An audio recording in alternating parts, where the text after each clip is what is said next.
আল্লাহ বলেন, আমি 6টি জিনিসকে লুকিয়ে রেখেছি 6টি স্থানে, কিন্তু মানুষ তা খুঁজে বেড়ায় বিভিন্ন স্থানে।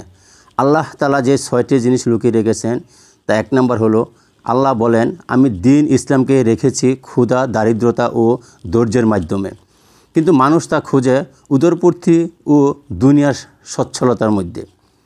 2, আল্লাহ বলেন, আমি সম্মান রেখেছি শেষ রাতের ইবাদতে, কিন্তু মানুষ তা খুঁজে শাসক ও ক্ষমতাবানের সহচর্যে। নাম্বার 3, আল্লাহ বলেন, সুখ ও স্বাচ্ছন্দ্য রেখেছি জান্নাতে, কিন্তু মানুষ তা খুঁজে দুনিয়াতে।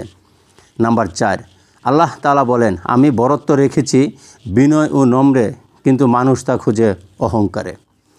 নাম্বার 5, আল্লাহ তাআলা বলেন, ধনী হওয়া রেখেছি অল্প তুষ্টিতে, কিন্তু মানুষ তা খুঁজে লোভ লালসার মাধ্যমে। নাম্বার 6, আল্লাহ বলেন, আমি দোয়া কবুল হওয়াকে নিহিত রেখেছি হালাল উপার্জনের মাধ্যমে, কিন্তু মানুষ তা খুঁজে হারাম উপার্জনে।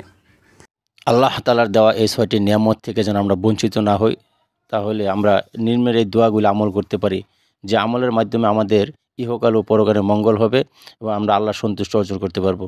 তাহলে চলুন আমরা দোয়াগুলি শুনি।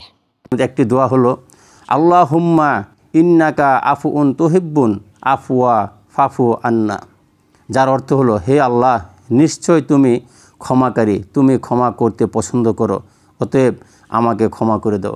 আরেকটি দোয়া হলো, লা ইলাহা ইল্লা আনতা সুবহানাকা ইন্নী কুনতু মিনাজ জালিমিন, যার অর্থ হলো, হে আল্লাহ, তুমি ছাড়া কোনো উপায় নেই, তুমি পবিত্র মহান, আমি তো সীমা লঙ্ঘনকারী। সূরা আম্বিয়া আয়াত 87। আল্লাহ চাহে তো আমাদেরকে ক্ষমা করে দিতে পারেন। আল্লাহ তাআলা আমাদেরকে এই আমলগুলি বেশি করে করার তৌফিক দান করুক। ও আখির দাওয়ানা আলহামদুলিল্লাহি রাব্বিল আলামিন।